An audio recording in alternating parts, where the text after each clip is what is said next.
Listen to me. If there was a wise man who would ever think of this, they would say in order to be superior to the man, you've got to be the man.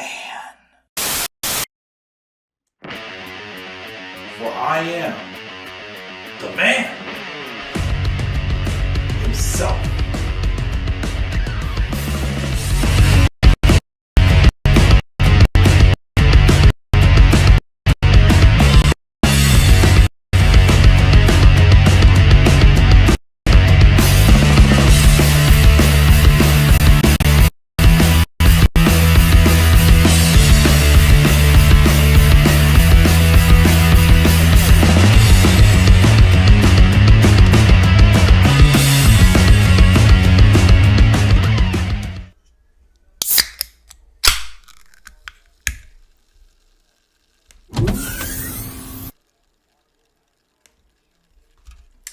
What's going on, guys?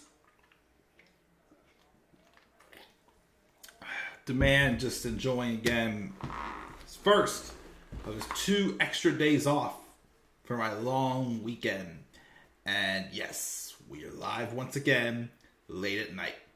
I don't know if drinking that Coke was a good idea though, because last night, well, I was tired during the Raw review, but then of course when I went to bed, and when I went to lay down, I ended up wanting to watch just a little bit of Survivor.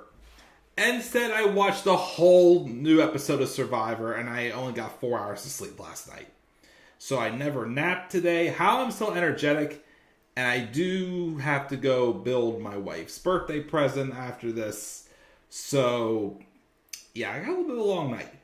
But this probably won't take as long as the Raw review did last night. We'll see. But I don't see that happening. But anyways, guys, what is going on? This is the Club of the Man 1993. And what do y'all want to talk about? Well, I would like to talk about tonight, give my preview and predictions for WWE Backlash 2024, taking place this coming Saturday, May 4th. May the 4th be with you for you Star Wars fans. 2024 in Lyon, France, at the LDLC Arena, I believe it's called. So we're going to France for Backlash. And I believe we'll also be live from France, well, probably pre-taped, for SmackDown tomorrow. Which, again, because I reviewed Raw this past week for the draft, to keep things consistent, I will do a recorded review for SmackDown for tomorrow's show. But I did want, of course, to at least get the Backlash preview in and roll from there. As far as this card goes, which first off, it's only 5 matches. I know some people thought maybe they would add the WWE Tag Title match with Austin Theory and the Street Profits to this, but it looks like that match is happening tomorrow on SmackDown. So this card, 5 matches, fine by me. It's typical, like, Triple H's takeover style. So we'll probably breeze through those because I really don't have too much to say. I think it's going to be, I don't expect much to happen on this show. I think it's going to be just a fun show that you're going to sit through one time, enjoy it, but nothing really makes you want to watch it again. It's kind of filler, but kind of a cool down pay-per-view. But for what it's going to be, I think it'll still be a solid show. We have a first time ever match in the main event with Cody Rhodes and AJ Styles for the now called Undisputed WWE Championship. We have Damian Priest defending the World Heavyweight Championship against main event Jey Uso. Bayley's defending her women's world title, well, not world title, women's championship in a triple threat with Naomi and Tiffany Stratton. The Bloodlines, Solo Sikoa, Tama Tonga are taking on Kevin Owens and Randy Orton. And we also are getting the women's tag titles being defended by the Kabuki Warriors against the team of Bianca, Belair, and Jade, Cargill. On paper, that's still a solid card. I'm just not really expecting much. I have a couple little predictions of things that could happen. One that I know is most likely not going to happen, but if it would happen, it kind of would be cool. But I'm not going to get my hopes up. But we are going to roll into this. We're going to talk about everything on the show. Again, it's not going to take too long, I don't think. Again, there's really not much to say. But again, it'll be a solid show that I'll be able to sit through one time and say, that was fun. But not really want to go back and watch again. Live chat, though, before you start. See if anybody's joining us. We got Tyler saying Asuka needs to squash these two overpushed bitches. Ooh, he's calling Jade and Bianca them bitches. Well, I mean, Jade is that bitch, whatever we want to call her. And AJ and Cody should be the main event of Backlash. I'm pretty sure it is going to be. I don't know if they may throw a curveball and give it to Damian Priest and Jey Uso, but I think it's going to be Cody and AJ. And it's a first-time match, too. And that, to me, is more pay-per-view worthy of a main event than Priest and Jey, which still will be a solid match. But I think the match that's probably going to steal the show for sure is Cody Rhodes and AJ Styles. By the way, of course, I did kind of modify the graphics for the pay-per-views a wee bit from whenever I did them from the WrestleMania ones. I moved the Backlash logo towards the top. I'm still not sure how I really feel about this. I might make some adjustments to this setup. I'm not quite the biggest fan of it because I don't want to interfere with the logo, but I also want to make sure I get everything else on the page. So I may, again, change it up again. We'll see. For King of the Ring, for sure, when it happens. But, yeah, Tyler's the only one here so far, which is totally fine. But let's just dive right into this. Because, again, I do have a little bit of a long night. Again, I got to do some building whenever I'm done here. And then go to bed. But, yeah, let's talk about the show. So, as always, I will predict in order how I think the matches will happen. I think we will open up with the women's tag title match. It's a team of Bianca Belair and Jade Cargill taking on the Kabuki Warriors. Bianca and Jade are staying on SmackDown. Kabuki Warriors have moved to Raw, but of course, as tag champs, they can go to either brand for the women's tag titles. There's only one set. I know, like, Tyler's definitely voiced his displeasure about Bianca constantly getting opportunities and Jade, kind of being shoved down our throats. Again, I do kind of feel like they are moving a wee bit fast with Jade. I do think, she will one day be a huge star. But right now, again, I just don't think she's quite as big of a deal to make it seem like she is. I mean, she's good, but she needs work to be on the level that they're making her out to be. This Jade Cargill, I can't even see, like, beating a Charlotte Flair and looking realistically like she is, the now, pretty much. So, the idea of them, and I'm going to say it straight as before, I'm pretty sure with how they're trying to make her the next big thing, I'm pretty sure they're going to give Bianca and Jade the tag titles here, unfortunately. I hate to say that, but it's probably going to happen. But again, these women's tag titles, they're just props. They really mean absolutely nothing. So, like, Jade getting them and kind of developing with them, fine. I mean, it could eventually set up a match with her and Bianca that I think will be really good. I'd say maybe later in the year. I don't know if they'll do it for SummerSlam or maybe for, like, next year's WrestleMania. Because I don't think Jade should be fighting for a singles title next year's WrestleMania. I think she probably needs a good 2 years before she is ready for that. Kabuki Warriors, though, will probably be at the short end of the stick, sadly. It does kind of end a long-term rivalry, though, that Bianca has had with Damage Control for almost 2 years, I would say now. So, winning that, and they move on and go over, do stuff on Raw, I'm cool with it. I'm definitely surprised, though, they didn't do some sort of a rematch, though, with Bayley and Io, though. I was a little surprised by that, but it's whatever. And again, Damage Control has not really had the most consistent booking. I mean, honestly, since they got Asuka and Kairi, they probably have looked their best, if I'm being 100% real. But I'm pretty sure they're going to give Jade and Bianca those tag titles. I don't think they're going to give Jade a loss yet. But that's what I'm probably going to see happening with that. So that's that match.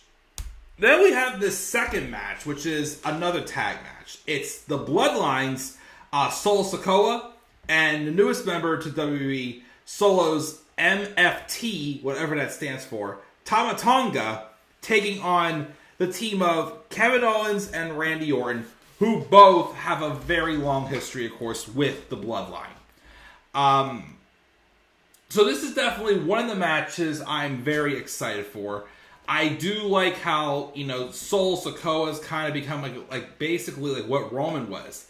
This power-hungry guy who wants to play by his own rules, except I think even more dangerous than Roman was. I mean, that segment he had just 2 weeks ago in Pittsburgh with Kevin Owens, where they busted him wide open with a crimson mask and whatnot, which I thought was sweet. So I'm very interested to see what they do here. I wonder, though, because a lot of people think Gunther's winning King of the Ring. Don't you think maybe Solo would get a good rub from it? Or why would he be avoiding King of the Ring? Just something to kind of sleep on and think about with that. But, we'll definitely see what happens there. As far as, who's winning this? It's definitely going to be the Bloodline. But I can see two things happening here that should happen. First, I could definitely see, because there's been rumors of Jacob Fatu coming to WWE. I thought he was Tama Tonga, but it turns out he is not. But I think, if they're going to be building this new Bloodline stable, bringing him in would be excellent. So I think it's either going to win because of that, or what if Randy Orton turns on Kevin Owens? Because I'm pretty sure while Cody's champion, we are going to get Randy Orton versus Cody Rhodes. And I'm pretty sure Randy will be the heel. I mean, they could swerve us and flip-flop and have Cody go heel. But I think Randy is the one who's going to be the heel. So they could start setting up for that down the line with a heel turn heel. Heel turn heel. Heel turn here from Orton. That could, cost them the match. Because everybody can only be buddy-buddy for so long, I would say. Although I do hate the fact that Kevin Owens is once again kind of just eating the pins. I don't think he should do that. He should have been a multiple-time world champion by now. And it's just kind of a little bit like a cinch that the fact that they haven't even really given him that, I don't know. But I think the Bloodlines definitely win this. But I say they're either winning by help from Jacob Fatu or Randy Orton turns on Kevin Owens. 1 to 2, I think, will happen. But that's for that match. The third match, and again, we're just flying through these 5 matches very quickly here. The third match I think is going to happen is Damian Priest versus Jey Uso for the World Heavyweight Championship. Again, they try to tell a good story with this. That brief segment where they both of them had some really good chemistry with Jey, Damian saying he's not here for trouble. But yeah, he does kind of provoke it at Jey, saying that they once had that, night out when they went and drank. And they said they're both the now, and how they were half right, because Damian's now the world champion and Jay's not. And they're just feeding Jey to give him an easy first opponent, which Jey, of course, claims that is not the case at all.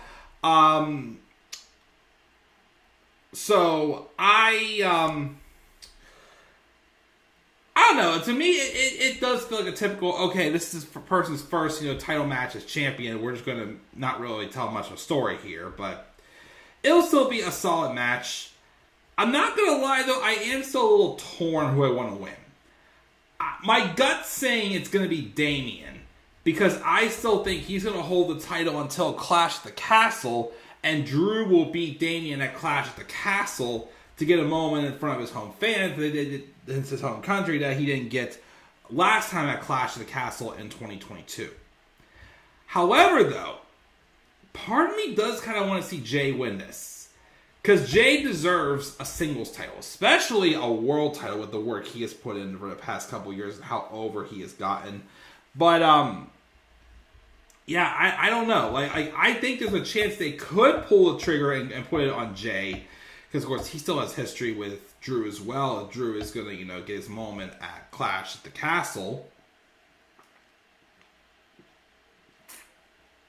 But then again, it feels like already they kind of finished that business with Jay and Drew. Because technically I kind of viewed that ending whenever Jay beat Drew. Thanks to help him CM Punk in the Fatal 4-Way match to get into this match. But it'll still be a good match. I think it'll be a sleeper hit, if I'm being honest. But I still think Damian's going to retain. And again, hold it at least until Clash at the Castle. Just my pick. Match number 4 is this triple threat match for the Women's Championship. The champ Bayley defends against Naomi and Tiffany Stratton. This should be good as well. Again, I think that they're just giving Tiffany a lot of experience that they can right now.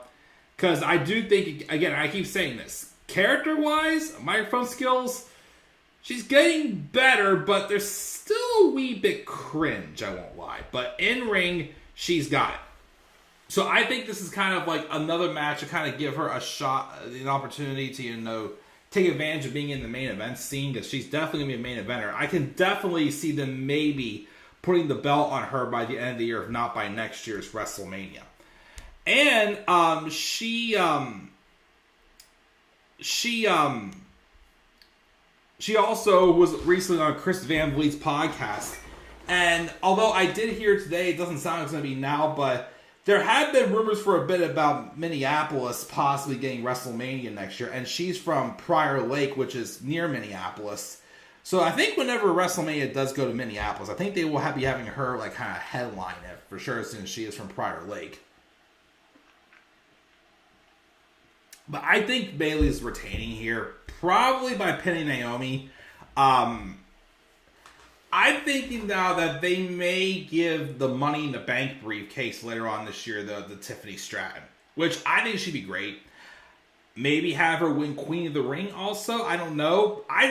I still think, though, between Money in the Bank and Queen of the Ring, I think either one's going to go to either her or Candice LeRae. Since Candice LeRae is developing this kind of new heel character, and heck, they're both going to be on SmackDown now with Tiffany Stratton. Maybe they can kind of be a trio or something like that. I don't know. But then again, Tiffany doesn't need to, have people helping her win every single match in the world. Because she is great in the ring and can believe it would be a great wrestler. Again, it's just the character needs some work. But I think Bayley retains here. And then finally, again, I just went through this pretty quickly. We have the main event, which should be Cody Rhodes and AJ Styles for the Undisputed Championship. Cody's definitely winning here. I mean, I don't know, though, who's going to dethrone Cody eventually. I really thought it was going to be Gunther, but Gunther stayed on Raw. So unless he wins Money in the Bank or gets to pick his champion after winning, which I think he's a favorite to win, and I can see him winning at King of the Ring, Gunther winning the position of King. I thought he was going to be the one to dethrone Cody in Germany later this year. But now, I don't know how that's going to happen still. I don't know who's going to be able to dethrone Cody. I wouldn't mind actually being AJ Styles. Heck, the thing is, though, is this feud has no heat. It's the typical story of it's a first time ever match between two of the best of the past era. So I'm still pretty confident Cody is going to retain here. I don't think he's going to drop it. The only way I could see maybe a curveball happening, because they're all on SmackDown still, but if the OC would join back up with AJ Styles. That's the only way I could possibly see them maybe swerving us and giving and Cody keep the belt. They swerve us and have whatever it was going on I was talking about before. Have AJ Styles win things to help from the OC or something like that. I think it is possible, but either way, it's going to be like a sleeper hit. Definitely a great match. Great first time ever match. And, that's basically it for the most part for this Backlash card. for those who are asking, though, about Uncle Howdy, I think there is a chance we could maybe see Uncle Howdy appear on this show at some point. Because he apparently did re-sign with Eric Rowan recently, and, you know, Braun Strowman's back. Alexa Bliss, still no sign of her, but again, they could all begin to be carrying out, you know, Bray's tradition. Not sure still how I feel about it. I kind of would have liked seeing Taylor Rotunda or Bo Dallas like be his own persona, basically, but you know, it's still going to be nice to honor Bray's memory, as I will look into trying... Oh, wait. Oh, yeah, I saw Uncle Howdy. Sorry, and I was trying to feel the sleepiness here, but yeah, I think there is a chance they could have revealed it, because again, it's not worth dragging it on if we already know what it's going to be. But of course, you know, the question is who else will be joining him for sure. We've had some teases, people, you know, getting, you know, pulled away, but it's whatever. But that's my preview for Backlash. Like I said, I'm not really expecting much. Again, maybe what I just talked about for the tag match, or maybe possibility of what I talked about with Cody and AJ, which will still be a great first time ever match. A few others, but yeah, that's basically all Backlash is going to be. Just quickly review the live chat. Yep, Solo has not won since he beat John Cena. Hopefully that will, of course, change. Asuka should stay on SmackDown, and Ray, he does not fit on Raw. He moved off a SmackDown guy. Yeah, and again, also, I didn't quite touch on it in my review of the draft. I still, again, think that Legado del Fantasma should have gone to Raw. Because, of course, that's where Dominic's staying. And I feel like they were teasing something with them and Dominic, and I was pretty interested. Unless it got put on hold because of Dom's injury. But yeah, I wasn't quite the fan of them moving LWO to Raw. Although it was also interesting to see how this is going to work out, because they drafted LWO with Carlito to SmackDown. But, of course, we will see. It seemed, Cara, that Charlotte and Asuka never had another one-on-one pay-per-view. Oh, it's a sin, he meant. I mean, they've done it a lot, though, on Raw, though, but if they do it again, it's just so I can see them finally have Asuka beat her clean, as she hasn't yet, but who knows. Bayley is not losing the Women's Championship anytime soon, and plus her birthday is on June 15th, same day as Clash at the Castle. Probably might want to defend it on that day. Who was against? Probably Nia Jax, who knows. I hope this match has a rematch for SummerSlam and have AJ win the title. I'm pretty sure, though, they're going to have Cody take on The Rock, though, at SummerSlam. But yeah, that's pretty much it, guys. Like I said, not much really to say. It was a short preview. Again, I think we have Bianca and Jade win the tag titles. The Bloodline's going to win either by Jacob Fatu debuting, or I think Randy could possibly turn on KO. Damian will retain over Jey Uso, although I won't be opposed to seeing Jey Uso get a singles title win. Bayley will retain the triple threat, and Roman will retain against AJ, unless if for some reason AJ and the OC get back together. But that's my thoughts, guys. Again, not much to really say. I'll be back up here recording a SmackDown review probably tomorrow night or Saturday. And hopefully we'll get a couple other things done over the weekend as well, as always. So that's going to basically do it. So guys, what are your thoughts on my Backlash preview and predictions out in France? And I will be watching it live on Saturday and probably reviewing sometime Saturday evening, hopefully. But you guys leave your thoughts again down in the comment section below. Be sure also, as always, to slap a like on the video and subscribe for more content to my channel. Follow me on Twitter as well at the Club of the Man 93. You may also follow me on TikTok and Instagram at the Club of the Man 1993. And until then, guys, I'm checking out. I'll catch you guys all later and have a great rest of your night. And do not forget, in order to be superior to the man, you've got to be the man. And for I am the man himself. And that is not just an opinion, my friends. That is a fact of life. Yeah!